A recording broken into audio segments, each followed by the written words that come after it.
Well, Donald Trump addressing voters at his first campaign stop of the day in New Hampshire.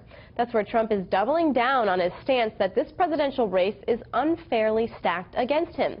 Peter Doocy is live outside the rally there in New Hampshire. Peter, can you tell us what is the big focus? I know that he has 3 campaign stops today. We can hear him live. What is his focus today? We're inside the rally here, Elizabeth, and we actually just heard Trump go somewhere that he has not gone yet.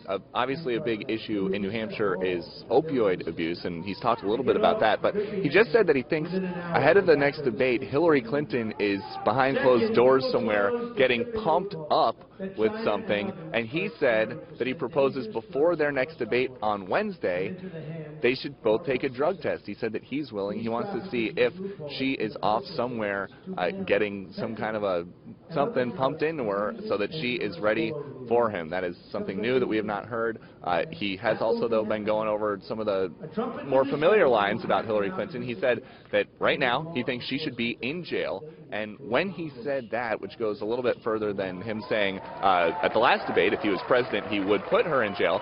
When he said that she belongs in jail right now, the crowd whipped into a frenzy, chanting, "Lock her up," which is something that we hear a lot at Trump rallies. He's also spending a lot of time now explaining what's in the Clinton campaign emails that were just released by WikiLeaks, because he doesn't think those have been getting enough coverage. So he said Clinton is the most corrupt person, he thinks, to ever run for this office. He said these emails reveal that she ripped off the people of Haiti, and he thinks that they show that the Clinton team has disdain for Catholics and evangelicals, while also coordinating with the press to make it easy for her and harder for the competition. They show how the Clinton campaign gets the questions for the debates and the answers for the debates prior to the debate.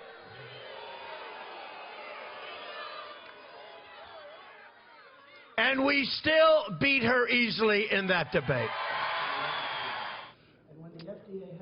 Trump today also trying to defend himself from what he calls phony allegations dating back a few decades, since his butler has now said that one story that a woman has come forward with wouldn't be possible, and since one of the women who says she was groped on an airplane says that it lasted for 15 minutes. Trump says that the 15-minute time frame is not realistic, because if it would have gone on for 1 second, he probably would have been smacked.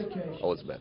Well, Peter, Donald often talks about the turnout of his rallies. We can see a big crowd there behind you, but what type of crowd turnout has he had this week, especially after sort of a really rough week for the candidate?